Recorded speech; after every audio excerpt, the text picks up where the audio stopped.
एक टर्म लेता हूं, जब मैं बोल रहा हूं x is equal to minus 1/5, तो y इज इक्वल टू कितना आया 0। वैल्यू रखो ना, देखो -1 - 5 गुना -1/5 अपॉन 8, तो ये क्या है कैंसिल आउट हो गया। ये क्या बचा -1 + 1 अपॉन 8, ये क्या वैल्यू दिया 0/8, तो आंसर क्या आ गया 0/8 आया। कोई प्रॉब्लम नहीं होना चाहिए। अब यानी कि बच्चों आया ये, तो यानी कि इक्वेशन 1 को जब मैं सॉल्व किया तो आपका ये आया। अब मैं इक्वेशन 2 को मैं सॉल्व कर रहा हूं, इक्वेशन 2 सॉल्व कर रहा, तो इक्वेशन 2 देखो फिर से कर रहा हूं। इक्वेशन 2 मेरा कुछ ऐसा बनेगा क्या, यहाँ पे x आएगा, y इज इक्वल टू क्या हो गया, y इज इक्वल टू क्या आ जाएगा, y इज इक्वल टू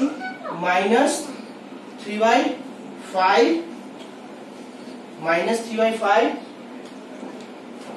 फिर -3x अपॉन -24/5, ऐसा कुछ आएगा। ओके, ये कुछ आया -24/5। ओके, अब बच्चों देखो पहले क्या रख रहा हूँ, x इज इक्वल टू पहले क्या रखा, मैं 0 रखा। जब 0 रखूंगा तो ये वैल्यू 0 आ जाएगा, और इसको कैंसिल आउट करो तो 1/8 आने वाला है। सिमिलरली इसमें -1 रखूंगा, -1 आप इसमें रखो तो क्या आएगा -3/4 आएगा। फिर इसमें -1/5 रखोगे तो ये क्या आने वाला है 0 आएगा। ओके, तो अब है ना इसको कोऑर्डिनेट एक्सिस ड्रॉ करता हूँ। ये क्या है आपका y और ये क्या है x, तो ये क्या हो गया 0, 0, ये क्या हो गया 1, ये 2, ये 3, ये 4, यहाँ पे 1, 2, सिमिलरली क्या हो गया ऐसा। तो बच्चों एक चीज तो ग्राफ से ही देखने से लग रहा है, क्या अगर इक्वेशन 1 के लिए निकाले थे तो देखो x का 0 था तो y -1/8 आया। फिर सिमिलरली इक्वेशन 2 में भी x 0 था तो सिमिलरली y का भी सेम वैल्यू आया -1/8। जब x 1 था तो y कितना आया -3/4। फिर यहाँ पे x -1 है तो y कितना है -3/4। तो देखो सेम वैल्यूज आ रहा है ना, क्या ऊपर नीचे सभी सेम आ रहा है क्या। इसका भी कोऑर्डिनेट सेम है, इक्वेशन 1 का और इक्वेशन 2 का सेम कोऑर्डिनेट है ना, तो ये आपस में ओवरलैप कर रहा है क्या। इक्वेशंस देखो वो लोगों ने डिफरेंट दिया है, लेकिन अगर इसको फर्दर मैं सिंप्लीफाई करूंगा ना इस इक्वेशंस को, तो मेरा क्या आने वाला है, इक्वेशन सेकंड को सिंप्लीफाई करूं तो इक्वेशन 1 ही आएगा। लेकिन मैं आपको बस एक जनरेट कर रहा हूँ, एक है ना फीलिंग्स ला रहा हूँ, क्वेश्चंस बता के आपको फील जनरेट कर रहा हूँ कि दोनों का क्या है सेम कहा हुआ है। अगर मैं इक्वेशंस को कोई चेंज ना करूँ, किसी बच्चों को अगर प्रॉब्लम है इक्वेशंस में ना चेंज करे, तो वो क्या आएगा कोऑर्डिनेट्स हमेशा दोनों का सेम आएगा। तो यहाँ पे क्या हो गया x इज इक्वल टू 0, तो y कितना है बच्चों, y मेरा कितना आया -1/8 आया। ठीक, यानी ये पॉइंट यहाँ लाई करेगा। फिर जब x इज इक्वल टू 1 था, तो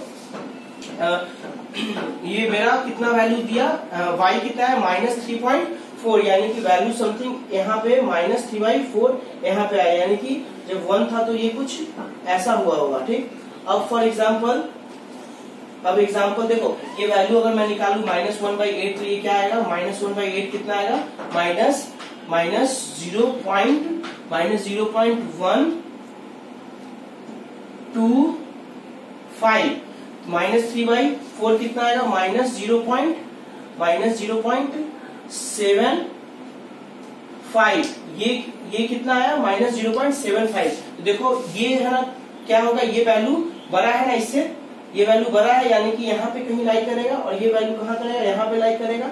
सिमिलरली अगर मैं बोल दूं -1.5, यानी कि समथिंग वैल्यूज कहाँ होगा -1.5, यहाँ पे कहीं होगा ना, तो ये जब बोलूं तो यहाँ पे ये कोऑर्डिनेट आएगा। तो देखो बच्चों 3 कोऑर्डिनेट आ गया, एक कोऑर्डिनेट ये आया, दूसरा कोऑर्डिनेट देखो 3 कोऑर्डिनेट कौन कौन आया, क्या क्या आया मेरा, एक कोऑर्डिनेट ये आया जो कि -1/5 था, दूसरा कोऑर्डिनेट बच्चों ये आया, तीसरा कोऑर्डिनेट 1 पे कितना दे रहा था वैल्यू -3/4, यानी कि यहाँ पे समथिंग 0.75 होगा यहाँ पे, ये कोऑर्डिनेट यहाँ गया। तो यानी कि अगर इसको मैं सबको एक साथ मर्ज करूँ इस पॉइंट को, तो कुछ एक स्ट्रेट लाइन मेरे को ऐसा मिला, क्या मिला, एक ऐसा स्ट्रेट लाइन मिला। सिमिलरली बच्चों ये है ना आपका ये इक्वेशन 5x + 8y + 1 = 0 का आया, क्या आया, इसका आया, ये इसका आया। मतलब कि बच्चों मैं क्या बोलना चाह रहा हूँ, समझो बात को। मैं जब ये तीनों कोऑर्डिनेट्स लिया, कोऑर्डिनेट एक्सिस में तो कुछ ड्रॉ किया, तो मेरा एक स्ट्रेट लाइन बिल्कुल ऐसा आया, कैसा आया, ये स्ट्रेट लाइन आया। ओके। और ये पॉइंट्स क्या है, ये पॉइंट्स आपका है, ये वाला पॉइंट्स जो कि कट कर रहा है, ये क्या सा पॉइंट है, -1/5,0। ये कौन सा पॉइंट है बच्चों, ये वाला, ये पॉइंट है आपका 0, -1/8। और ये कौन सा पॉइंट है 1, -3/4। तो ये तीनों जब कोऑर्डिनेट को मैं वर्स किया तो ये स्ट्रेट लाइन कुछ ऐसा है। सिमिलरली आप इसको भी ड्रॉ करोगे ना, तो ये आपस में क्या करेगा, कुछ सेम ओवरलैप करेगा। यानी कि जब ये स्ट्रेट लाइन को मैं ड्रॉ करूंगा तो ये भी स्ट्रेट लाइन क्या करेगा, आपस में ऐसे चलता रहेगा, और ये आपस में ओवरलैप किया। तो दोनों जब ओवरलैप कर रहा है तो यहाँ पूछ रहा है कि पूछा था क्वेश्चंस में कि this equation has no solution, unique solution और इनफिनाइट मेनी सॉल्यूशन। तो आप क्या लिखोगे, it has the infinite many solution. Okay बच्चों,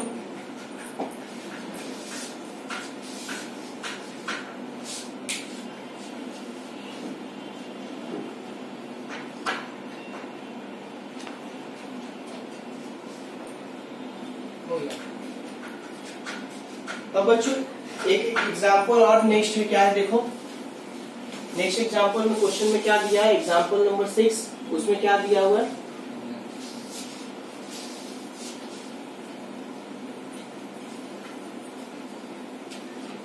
एग्जाम्पल नंबर 6 क्या है देखो,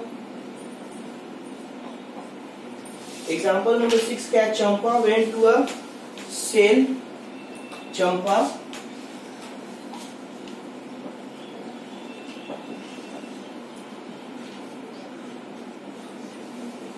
went to a sale to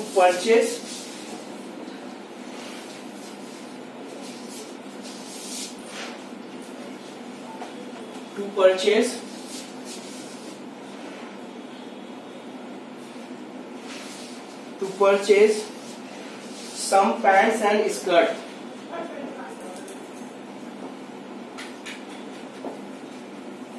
Pants and skirts.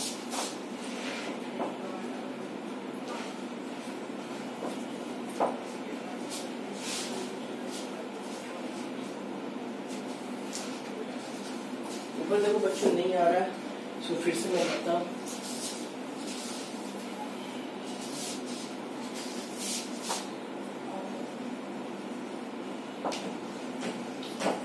Champa went to a sale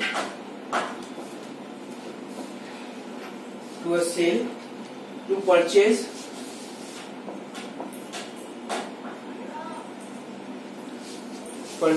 some pants and skirts. Okay, when her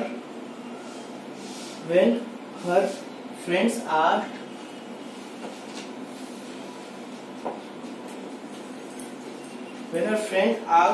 her for how many of each she has, how many of each she had bought, she answered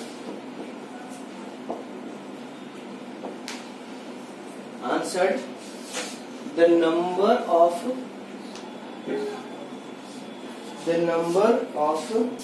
skirts is two less than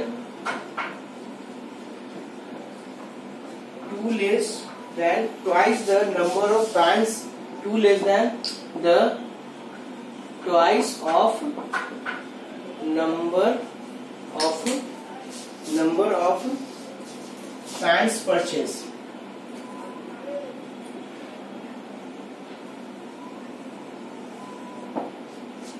Also the number of skirts, the numbers of skirts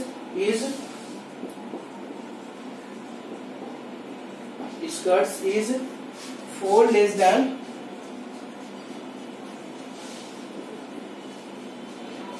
less than 4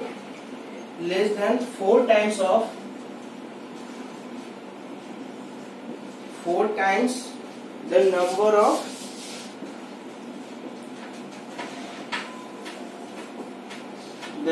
of pants purchased.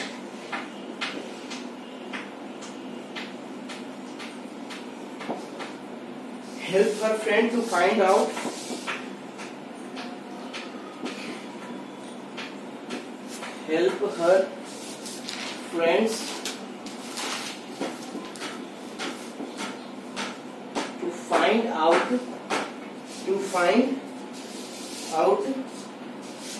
how many pants and skirts Champa bought.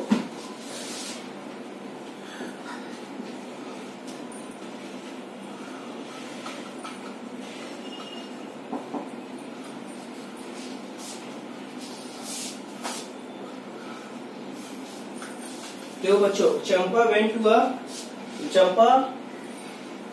to a sale to purchase some pants and skirts. When her friends asked her how many of each she had bought, she answered the number of skirts is too less than the twice of number of pants purchased. मतलब कि क्या बोल रही है कि जो number of, पहले मैं एज्यूम कर लेता हूँ बच्चों, क्या, late the number of pants purchased कितना है, मैं एज्यूम कर लेता हूं x. ओके, सिमिलरली तो क्या हो जाएगा, then and another the let the number of skirts purchased is equals to y. कोई प्रॉब्लम इसमें नहीं होनी चाहिए. तो अब क्या बोल रही है ना कि she has bought the number of skirt is less than the twice of number of pants. यानी कि क्या है, twice pants में क्या लिया हूं 2x, और स्कर्ट जो खरीदी है वो स्कर्ट यानी कि y जो खरीदी है कितना है 2 लेस देन, यानी कि स्कर्ट्स का 2 टाइम्स है पहले और उससे 2 कम, यानी कि 2x माइनस 2. तो ये इक्वेशन क्या हो जाएगा आपका बच्चों 1 हो जाएगा. ठीक, सिमिलरली क्या होगा, and also the number of skirts, मतलब कि the number of skirts is 4 less then 4 times the number of pants. Pants आपका कितना माने हो, x माने हो ना, तो y is equal to 4x minus 4. Second equation आएगा बच्चों. तो इसमें प्रॉब्लम है क्या, बताओ. क्वेश्चन पढ़ो आप, देखो क्या दिया हुआ है बच्चों. क्वेश्चन में यही दिया हुआ है कि आंसर वो क्या दी है कि वो स्कर्ट का जो नंबर है, द स्कर्ट इज, मतलब स्कर्ट यहाँ कौन सा है, y is 2 less than 2 times, यानी कि किसका, पैंट्स का 2 गुना, मतलब 2 गुना से 2 कम क्या खरीदी है, स्कर्ट खरीदी है पहली बार. ऑल्सो क्या बताई, इंफॉर्मेशन क्या दी कि जो मैं स्कर्ट खरीदी हूँ, यानी कि जो y नंबर है, अभी स्कर्ट क्या है, y नंबर्स है, y जो नंबर है वह क्या बात बोल रही है कि also she has purchased skirts by जो नंबर है 4 less than the 4 times the number of pants, यानी कि 4 टाइम्स नंबर ऑफ पैंट्स क्या होगा 4x, और स्कर्ट्स कितना खरीदी है 4x का 4 कम, क्वांटिटी क्या है 4 less than the 4 times the number of pants. Okay, तो ये इक्वेशन क्या बनेगा, y is equal to 2x minus 2 and y is equal to 4x minus 4. 2 equation आ गया. अब मेरे को क्या करना है, इसको बताना है कि सॉल्यूशंस आएंगे कितना. बेसिकली x एंड y का जो वैल्यू था उसमें आया क्या, देखो वही करना है. Help her friend to find out how many pants and skirts Champa bought, यानी कि how many pants and skirts, मतलब ये find the value of x and y. तो बच्चों अभी है ना, मेरा पहला टॉपिक था, मैं भी ग्राफिकली रिप्रेजेंटेशन से इसको सॉल्व करूंगा. फिर उसके बाद मैं आपको है ना 5 मेथड्स बताया हूँ, फिर अदर्स दो मेथड है, उस मेथड से भी लेटर ऑन डिफरेंट क्वेश्चन को इम्प्लीमेंटेशन करके उसको करूंगा। तो अभी है ना देखो मेरे को वैल्यूज क्या निकालना है, दिस एक्स एंड वाई। तो ये मेरा इक्वेशंस बना। अब इस इक्वेशंस का यूज करते हुए मैं क्या कहता हूँ, पहला मैं लेता हूँ इक्वेशन 1 के बारे में चर्चा करता हूँ। इक्वेशन 1 के बारे में चर्चा कर रहा हूँ। तो इक्वेशन 1 में क्या है मेरा बच्चों, एक्स है और वाई है। तो ये क्या हो जाएगा, x is as it is आएगा। यहाँ से वाई क्या आ गया, वाई क्या आ जाएगा, y is equal to 2x minus 2। तो अब बताओ x अगर मैं 0 रखूं तो y कितना है, -2। अगर x में 1 रखूं तो y कितना है, y कितना है 2 इंटू 1 -2 यानी कि 2 - 2 यानी कि 0।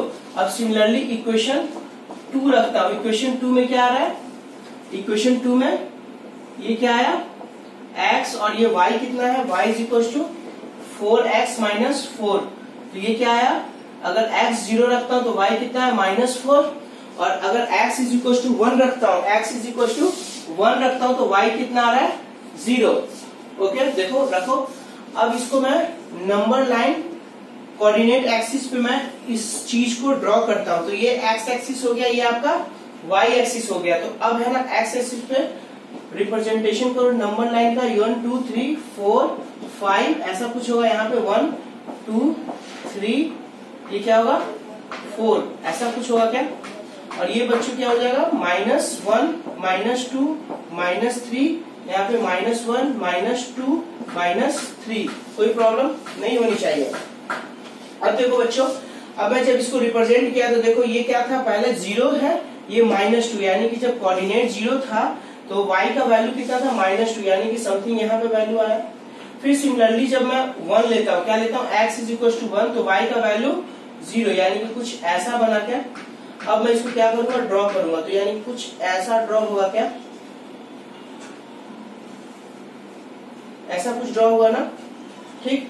अब है ना बच्चों देखो ये फिर इक्वेशन सेकंड लेता है। इक्वेशन सेकंड में क्या, x इज इक्वल टू 0 पे वैल्यू कितना है मेरा, x इज इक्वल टू 0 पे वैल्यू कितना है, y इज इक्वल टू -4 यानी कि समथिंग y कहाँ होगा, -4 यहाँ पे होगा, ठीक।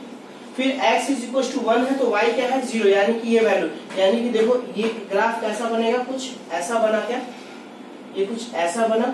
तो ये आपका लाइन कौन सा हो गया, ये हो गया आपका x यानी कि ये कौन सा हो गया, इक्वेशन 1। इक्वेशन 1 क्या है, y is equal to 2x minus 4, equation 1 हो गया। और ये किसका स्ट्रेट लाइन है, ये वाला किसका है, ये आपका है वैल्यूज है, किसका है, y is equal to 4x minus 4। Okay, तो ये हो गया इक्वेशन सेकंड। अब देखो ये दोनों इंटरसेक्ट कहाँ कर रहा है, यहाँ पे कर रहा है, दैट इज 1,0। तो क्वेश्चन पूछ रहा था कि फाइंड आउट कि वो वैल्यूज क्या होगा।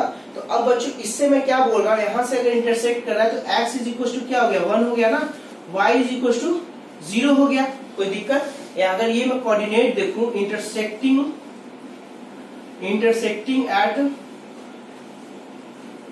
intersecting at two lines are intersecting at coordinate 1,0, that is x is equal to 0 and x is equal to 1 and y is equal to 0। तो यहाँ से इसका मतलब क्या हुआ बच्चों कि मैं बोल सकता हूँ the number of pants she purchase is, यहाँ से क्या इंफॉर्मेशन क्या लूंगा, क्योंकि x में क्या बोला था, number of pants she purchase is 1 and skirts and number of skirts purchased is equal to 0। यही हो गया ना, okay. That is and she has not bought any skirt। Okay बच्चों, ये आपका आज कंप्लीट हुआ। नेक्स्ट में मैं एक्सरसाइज 3.2 दूंगा और कुछ फाउंडेशंस के अच्छे न्यूमेरिकल्स दूंगा। Okay, thank you.